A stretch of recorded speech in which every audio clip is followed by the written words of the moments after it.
नमस्कार, मैं हूं आपके साथ अभिषेक। देश की संसद और राज्य विधानसभाओं में महिलाओं को 33% आरक्षण देने के लिए नरेंद्र मोदी सरकार ने साल 2023 में नारी शक्ति वंदन अधिनियम को पारित किया था। गुरुवार को केंद्र सरकार ने लोकसभा में महिला आरक्षण विधेयक में संशोधन के लिए विधेयक पेश किया है और इसमें यह आरक्षण साल 2029 में होने वाले आम चुनावों में लागू किया जा सके। केंद्रीय कानून मंत्री अर्जुन राम मेघवाल ने लोकसभा में नारी शक्ति वंदन अधिनियम संविधान संशोधन विधेयक 2023 को पेश किया। नारी शक्ति वंदन अधिनियम लागू होने के बाद लोकसभा और राज्य विधानसभा में 33% सीटें महिलाओं के लिए आरक्षित की जाएंगी। सवाल यह है कि जिन महिलाओं के लिए यह आरक्षण लागू किया जा रहा है वे इस आरक्षण के बारे में आखिर कितना जानती हैं और कितना जागरूक हैं, और इस आरक्षण के बाद क्या देश में वास्तविक महिला नेतृत्व उभर कर सामने आ सकेगा या उन्हीं गिने चुने राजनीतिक परिवारों की महिलाएं ही इस आरक्षण की पहली लाभार्थी बनकर रह जाएंगी। आज इन्हीं तमाम सवालों के जवाब पूछेंगे और तलाशने की कोशिश करेंगे इनके जवाब, लेकिन उससे पहले देखिए ये रिपोर्ट।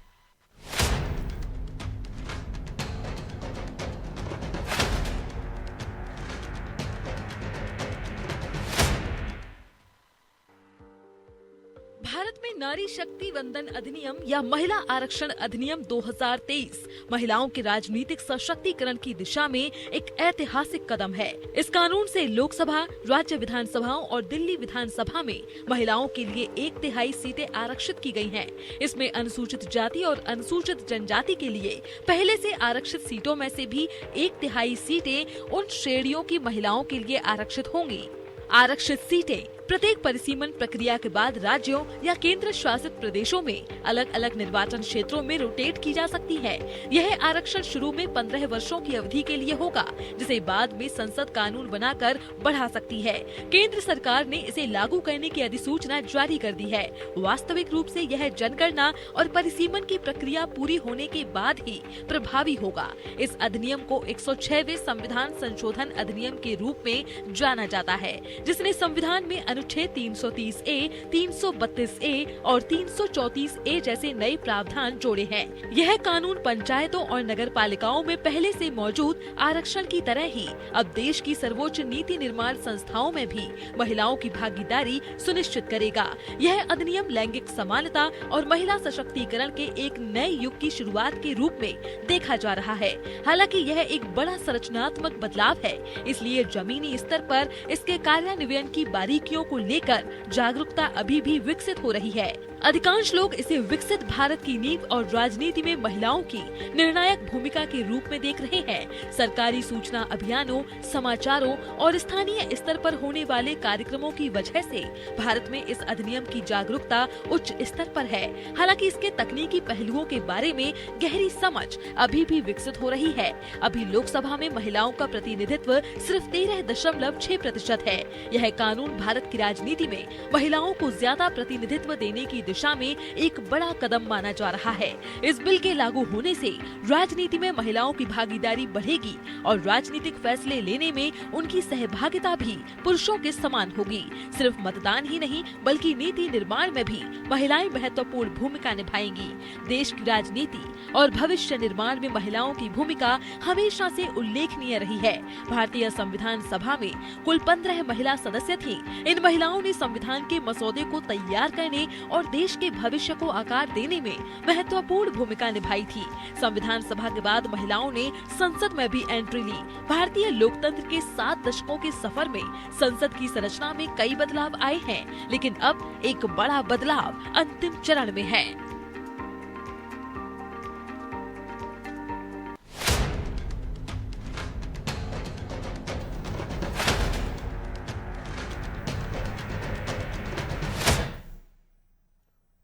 ये मुद्दा इस वक्त बेहद ज्वलंत है और पूरे देश भर में इसको लेकर चर्चा हो रही है कि आरक्षण लागू होने के बाद क्या भारत में महिलाओं की स्थिति सामाजिक और पारिवारिक पृष्ठभूमि पर क्या बदलने जा रही है।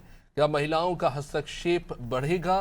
33% जिस आरक्षण को लेकर बात हो रही है, इस राजनीतिक 33% आरक्षण से महिलाओं के जीवन स्तर में क्या सुधार आएगा, ये तमाम सवाल मन में है। लेकिन सबसे बड़ा सवाल इनमें से एक कि आरक्षण, ये शब्द बड़ा कह सकते हैं कि लोगों में बड़ा लगाव है इस वर्ड को लेकर, लेकिन इसमें मायने क्या है, क्या ये लोग समझ पा रहे हैं, इसी को जानने की कोशिश करेंगे। हमारे सहयोगी अलग अलग राज्यों से हमारे साथ जुड़ चुके हैं। जानने की कोशिश करेंगे कि वहां पर लोग इसके बारे में क्या सोचते हैं, उनकी क्या राय है। हमारी सहयोगी भोपाल से इस वक्त दिव्या हमारे साथ जुड़ चुकी है।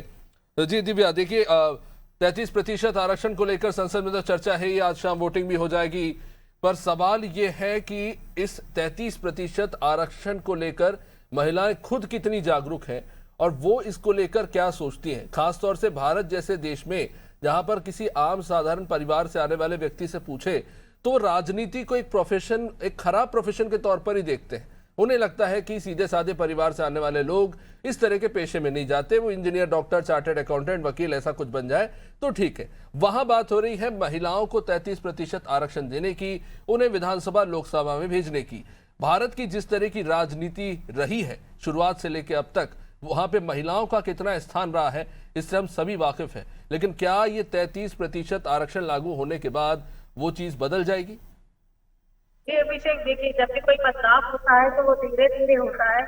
पहले जिस तरह की महिलाओं की स्थिति थी कि साक्षर नहीं होती थी, उनके कोई हक नहीं होते थे, अधिकार नहीं होते थे, तो अब देखिए वो एक तरह से समाज धीरे धीरे बदला है और अब महिलाओं को पढ़ाई लिखाई से लेकर अपने जो अधिकार हैं उनके प्रति ज्ञान हुआ है।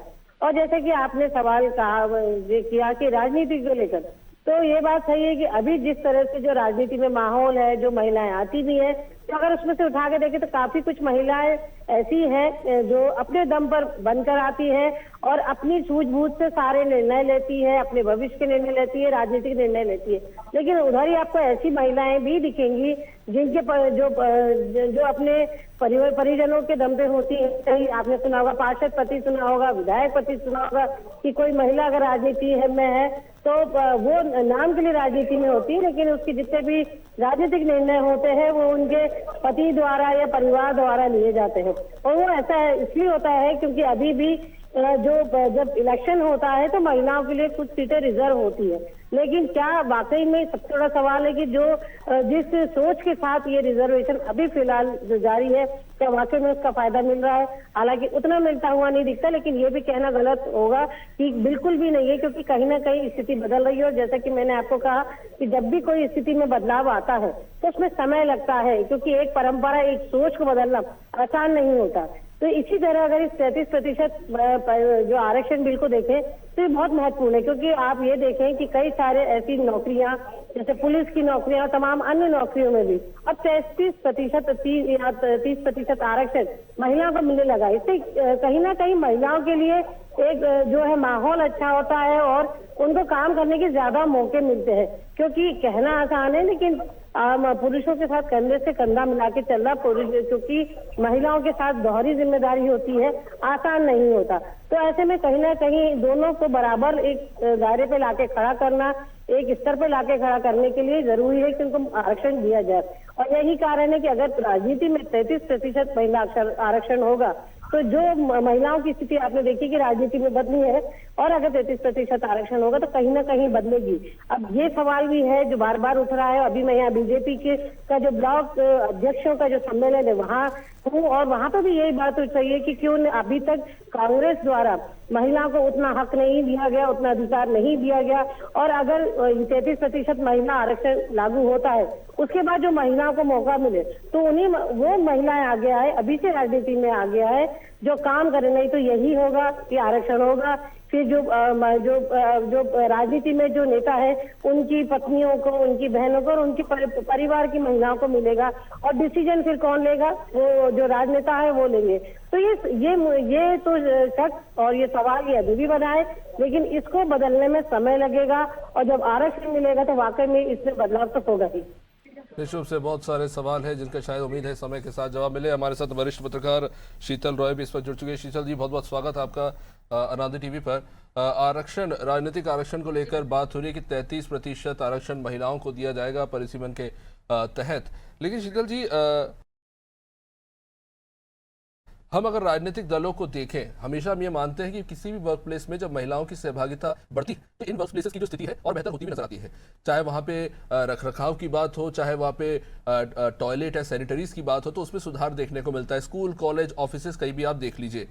राजनीतिक दलों की अगर हम बात करें तो आपने महिला प्रकोष्ठ सुना होगा, आपने पुरुष प्रकोष्ठ नहीं सुना होगा। महिला प्रकोष्ठ होता है जिसमें महिलाएं होती हैं। अक्सर हम देखते हैं कि जब कोई मुद्दा होता है सिलेंडर, सब्जी महंगी होने का, दाल चावल का, या फिर महिला हिंसा या बलात्कार जैसे मामलों में, तो उन्हें आगे कर दिया जाता है। लेकिन क्या ये मुद्दे क्या सिर्फ महिलाओं तक सीमित है? क्या पुरुषों के नहीं है? एक तरह से महिलाओं को हम आगे बढ़ाने की बात तो करते हैं, लेकिन उन्हें वहीं पर आइसोलेट कर देते हैं कि यही आपकी सीमा है, आप इन्हीं मुद्दों पर बात कीजिए, इससे ज्यादा नहीं। शीतल जी।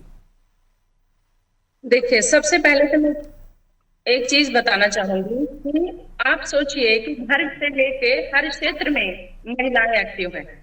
जी। अब एक डॉक्टर में देखिए कि हम जब महिलाएं जाती हैं तो एक किसी को दिखाना होता है, पुरुष को, अपनी बीवी को, तो सबसे पहले बोलता है महिला गायनिक चाहिए।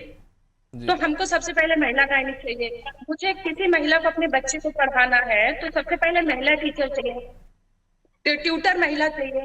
राजनीति में अगर महिला है पार्षद तो उससे महिलाएं या कोई भी समस्या होती है तो आसानी से सुनती है, क्योंकि महिलाओं में निर्णय लेने की क्षमता होती है, संवेदनशीलता होती है, किसी भी मामले को लेकर पहले गंभीरता से सुनती है, राजनीति न करते हुए विकास में या बहुत सारी संवेदनशीलता होकर प्रश्न देखते हैं। हमेशा हमने अपने घरों में देखा है कि कहते हैं कि एक जो महिला होती है घर को बहुत अच्छे से संभालती है, बच्चे की परवरिश भी एक महिला करती है।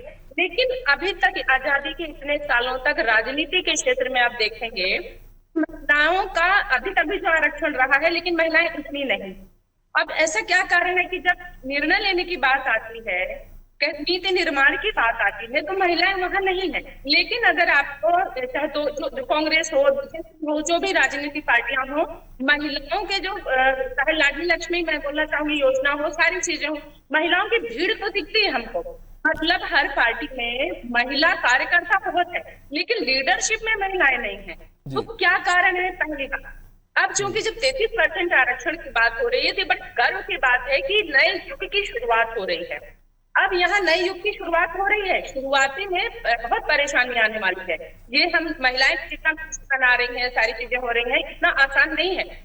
अब सोचिए कि पूरे देश में जब हमको देश का नीति निर्माण करना है, देश के मामलों पे फैसले लेने हैं, तो एक महिला की जो सोच होगी, एक महिला की वहां पर एक काबिलियत देखी जाएगी और देश किस दिशा में आगे बढ़ रहा है, क्या कर रहे हैं, महिलाएं उस पर निर्णय लेंगी। लेकिन हम वही देखते हैं कि ऐसा नहीं। आप देखिए जो हमारी पंचायतें हैं, महिलाओं को बहुत पहले से आरक्षण है, तो आज भी देखो हमारे देश की विडंबना है कि आज भी वहां पर प्रधानपति काम करते हैं, महिला काम नहीं करती है। तो ये चुनौती भी है कि क्या हम सिर्फ एक संख्या, अगर महिलाओं के 33% आरक्षण मिलता है तो क्या वो स्वयं होके अपना निर्णय ले पाएगी? इसमें पुरुषवादी जो शीतल जी, मैं इसी पे आना चाह रहा था। जो बात आपने कही कि पंचायती राज में महिलाओं को रिजर्वेशन दिए गए पर उसके बाद पार्षद पति आ गए, तो मुझे हैरानी नहीं होगी अगर यहाँ पर आने वाले समय में विधायक पति और सांसद पति भी देखने को मिल जाए। पर मेरा कंसर्न ये कि स्थिति है क्यों। मैं एक उदाहरण के तौर पे इस पर आपसे बात करना चाहता हूँ कि हम जानते हैं कि अगर टेलीविजन के सबसे ज्यादा कंज्यूमर्स अगर हाउस होल्ड में अगर हम देखें तो वो महिलाएं हैं, लेकिन टेलीविजन पे वो देखती क्या है, ये एक बहुत बड़ा सवाल है। अगर आम टाटा स्काई से लेकर एयरटेल, डिश टीवी, किसी में भी अगर आप चार्ट उठा के देखेंगे तो टीवी सीरियल्स और फिल्म्स के चार्जेस सबसे ज्यादा होते हैं इन चैनल्स के। लेकिन अगर आप न्यूज चैनल के चार्जेस देखें तो 1 रुपए 2 रुपए से ज्यादा नहीं होता है, मोस्टली फ्री होते हैं और मैक्सिमम टाइम यही सीरियल्स और मूवीज कंज्यूम किए जाते हैं। मेरा पॉइंट ये है कि जहां पर आपके हक की बात हो रही होती है, आपके देश से, आपके शहर से, आपके राज्य से जुड़ी हुई बात होती है, वो आप तब जानेंगे जब आप उन कंटेंट को कंज्यूम करेंगे। क्या महिलाएं आज की उतनी जागरूक हैं या ये मुद्दे उनके लिए इतना इंपॉर्टेंट है ही नहीं? ये बहुत अच्छी बात कही है आपने कि आप देखिए जब अपने अधिकारों की बात आती है तो जनरली क्या होता है कि जब स्कूल हम परवरिश से, ये चीजें परवरिश से होती हैं कि आप घर में जब कोई फैसला होता है तो हम बेटे को बुला के फैसले में निर्णय लेते हैं, लेकिन बेटी को हम कभी अहमियत नहीं देते। शुरुआत यहाँ से होती है। और वहीं अगर ससुराल पक्ष में जब बेटी जाती है तो बेटा प्रायोरिटी होता है, बहू से कोई फैसला नहीं होता। तो महिला क्या होता है, एंटरटेनिंग होती है और उसकी जो क्रिएटिविटी है वो ब्यूटी तक, कपड़े तक और उसके फैशन तक बांध दी जाती है। लेकिन यही सोच अगर हम परवरिश में हर बेटी को बराबर निर्णय लेने में बिठाते हैं, फैसला अगर बेटी लेती है, तो आप देखिए कि महिलाएं भी लीडरशिप करती हैं, लेकिन वो क्षमता पे कर रही हैं, आरक्षण पे नहीं कर रही हैं। अभी हमारे देखिए सुषमा स्वराज हमारी रही हैं, तो सुषमा स्वराज को आप देखिए आरक्षण पे तो उनकी दूरदृष्टि आप देखिए विदेशों तक लोहा मनवाया है। तो ऐसा नहीं है, क्योंकि उन्होंने स्वयं निर्णय लिया, स्वयं विवेक किया, उनको निर्णय लेने की क्षमता थी और दिया गया तभी। लेकिन जब मैंने बता रही हूँ कि हमारी महिलाएं निर्णय लेने में बिल्कुल आगे नहीं है, नहीं ले पाती हैं। उनका एक दायरा है जो हम परवरिश से लेके कर दिया जाता है। लेकिन अब आप देखिए कि राजनीति में जो आरक्षण आ रहा है, अब लीडर तैयार होंगी, कार्यकर्ता तैयार नहीं होगी महिलाओं में। अभी कार्यकर्ता तैयार होती थी, लीडर तैयार नहीं होती थी, अब लीडरशिप आएगी। शीतल जी, समय थोड़ा सीमित है, जल्दी से इस पर मैं एक जवाब लेना चाहूंगा। भारत की राजनीति पे पूंजी बल एक सबसे बड़ी समस्या है। आज अगर महिलाएं उतरती हैं चुनाव लड़ने के लिए, तो क्या ये पूंजी बल ही उनके लिए सबसे बड़ा बोझ नहीं बन जाएगा? एक उदाहरण के तौर पर देखें तो देश की वित्त मंत्री निर्मला सीतारमण से पूछा गया कि आप राज्यसभा से क्यों आ रही हैं, आप तो लोकसभा चुनाव लड़ सकती हैं। तो देश की वित्त मंत्री निर्मला सीतारमण कह रही कि मेरे पास उतना बजट नहीं है कि मैं चुनाव लड़ सकूं। तो ये तो स्थिति है हमारे देश की। पहली बात तो अब इस पे तो टिप्पणी करना, मैं तो इतना कहूंगी कि पहली बात ये किसने कह दिया कि सिर्फ फंड से चुनाव लड़ा जाता है। कई ऐसे उदाहरण हैं कि हमारी रतलाम में आप देखिए कि एक विधायक जीत कर आए, तो वो तो खुद ही साइकिल से कर रहे थे। तो इस पे मेरा टिप्पणी मैं नहीं करूंगी बिल्कुल भी, क्योंकि ये बड़े बड़े वादे होते हैं। मैं तो मान के चलती हूँ कि चुनाव लड़ने के लिए फंड की आवश्यकता ही क्यों है। जी, ये एक बड़ी चुनौती है। बहुत बहुत शुक्रिया शीतल जी। चलिए, हमारी सहयोगी लखनऊ से हमारे साथ जया जुड़ी हुई है। जी जया, उत्तर प्रदेश का सबसे बड़ा राज्य है, बड़ी संख्या में सीटें वहां बढ़ने वाली है, और सबसे बड़ा सवाल यही है कि इस राजनीति में अब जब 33% आरक्षण की बात हो रही है, तो इस राजनीति में महिलाओं का कितना हस्तक्षेप होगा? क्योंकि अब तक हम देखते हैं उत्तर प्रदेश पे किस तरह से बाहुबली नेताओं का चलन रहा है, और आज भी है, चाहे बीजेपी हो, चाहे समाजवादी पार्टी हो, चाहे कांग्रेस हो। बिहार, उत्तर प्रदेश में स्थिति है। इन बाहुबलियों के बीच में अब जब महिलाएं उतरेंगी तो उसका परिदृश्य क्या होगा? देखिए अभिषेक, सबसे बड़ी बात है कि जिस तरीके से महिला आरक्षण को लेकर सियासत जो है वो तेज है। हालांकि देखा जाए तो लोकसभा और राज्यसभा दोनों में देखा गया कि पूरी तरीके से बहस हुआ। बहस में तमाम विपक्षी पार्टियों ने कहीं ना कहीं हमला भी किया। उनका साफ तौर पे कहना था कि महिला आरक्षण तो दिया जा रहा है, लेकिन उसमें पीडीए और खासतौर पे SC, ST, OBC का कहीं ना कहीं प्रतिनिधित्व नहीं है, और उन कास्ट की जो महिलाएं हैं उनको कैसे आरक्षण देंगे, उनको भी वर्गीकृत किया जाए। और खासतौर पे समाजवादी पार्टी ने अपने बीते दिनों देखा कैसे मुस्लिम महिलाओं के लिए भी आरक्षण की मांग कर दी। लेकिन सबसे बड़ी सवाल जो है वो ये है कि अगर महिलाओं को आरक्षण आपने दे भी दिया तो कितना धरातल उतरेगा? क्योंकि ऐसा नहीं कि आरक्षण नहीं दिया गया। पंचायत चुनाव हो या प्रधानी का, प्रधान जब बनती है महिलाएं तो उसके जो प्रतिनिधित्व है गांव गांव में जाकर उसका पति करता है, ना कि महिला करती है। पंचायत चुनाव में अगर महिला जिला अध्यक्ष बन जाती है, पंचायत में सदस्य बन जाती है, तो हर डिसीजन मेकर के भूमिका में जो है उसका पति हो है, ना कि महिला होती है। तो सबसे बड़ी बात है डिसीजन मेकर क्या पॉलिटिकल जो फील्ड है उसमें महिलाएं बन पाएंगी, सबसे बड़ा। दूसरा, जो आर्थिक क्षमता की आपने बात की, खासतौर पे देखा जाता है कि पुरुष वर्ग जो है वो कहीं ना कहीं उनके धन के मामले में कहीं ना कहीं इकट्ठा करते हैं चीजों को। कई चीजें होती हैं, जाके राजनीति में कहीं भी उनको चुनाव लड़ना होता है तो कहीं एक माहौल बन जाता है, उनके पीछे एक भीड़ होती है। क्या महिलाएं क्षमता इकट्ठा कर पाएंगी? क्योंकि 33% आरक्षण देना बड़ी बात नहीं है, वो कितना धरातल पे उतरता है, कितना लोगों को फायदा पहुंचाता है, कितनी महिला राजनीति में प्रतिनिधित्व अपना लेकर बढ़ाती हैं, ये बड़ा सवाल है। और ऐसे में एक सवाल और भी है कि अगर जो बिजनेस क्लास महिलाएं हैं, जो कॉर्पोरेट सेक्टर में महिलाएं हैं, जो पढ़ी लिखी महिलाएं हैं, एडुकेटेड महिलाएं हैं, उनके लिए तो कोई दिक्कत नहीं है। जिनके हस्बैंड ऑलरेडी वो राजनीति के फील्ड में है और राजनीति कर रहे हैं, उनके लिए भी कोई दिक्कत नहीं। क्या ये आरक्षण जो है वो गांव गरीब महिलाओं के हाथ में पहुंच पाएगा? क्या ये आरक्षण खेत में जो खेती कर रही है महिला उनके पहुंच पाएगा? क्या ये आरक्षण जनरल स्टोर पर बैठ के कहीं सब्जी का दुकान लगाएंगे, कहीं ठेलिया लगाएंगे, क्या उनका ये आरक्षण पहुंच पाएगा?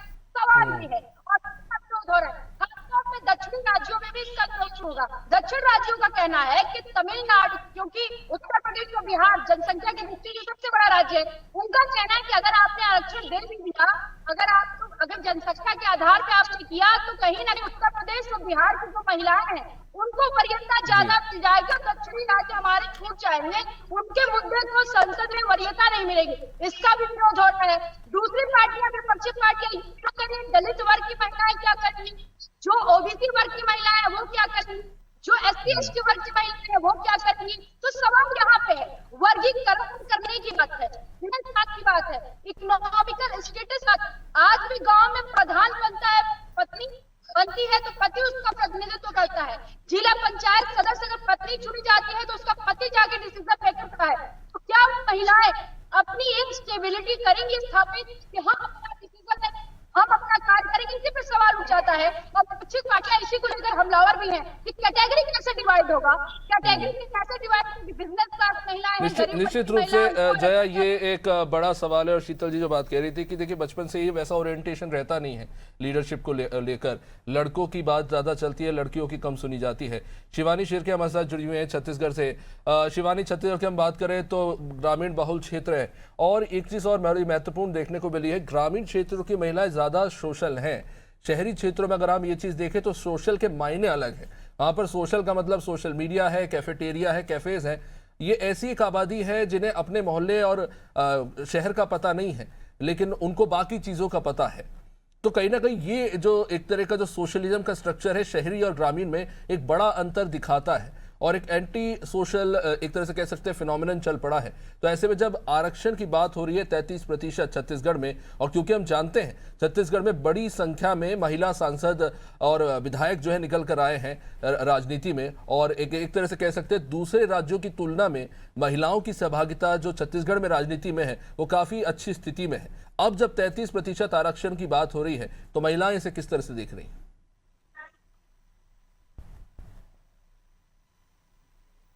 अनम्यूट कर दीजिए शिवानी, आपका ऑडियो रिसीव नहीं हो रहा है।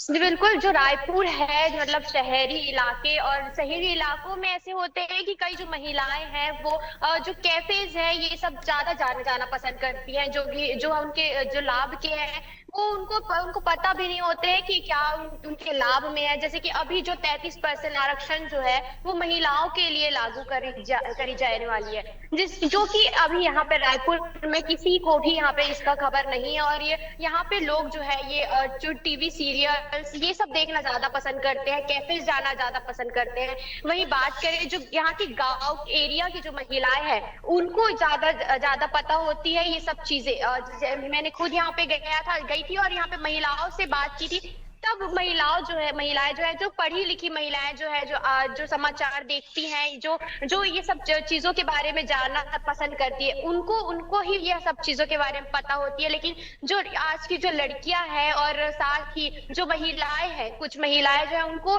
इसके बारे में जो है वो बिल्कुल भी पता नहीं है। और साथ ही गाँव की जो महिलाएं हैं उसमें उनको ये खेती किसानी वाली महिलाएं जो है छत्तीसगढ़ की महिलाओं को ये सब पता है, और ये कि कहाँ पे किस तरीके से ये 33% जो आरक्षण मिला है दुनिया देश में तो ये 33% आरक्षण मिलने के साथ साथ उन्हें इसके लाभ भी पता है। लेकिन रायपुर मतलब जैसे कि शहरी इलाकों में जो महिलाएं हैं उनको ये आरक्षण के बारे में किसी भी तरीके का नॉलेज नहीं है।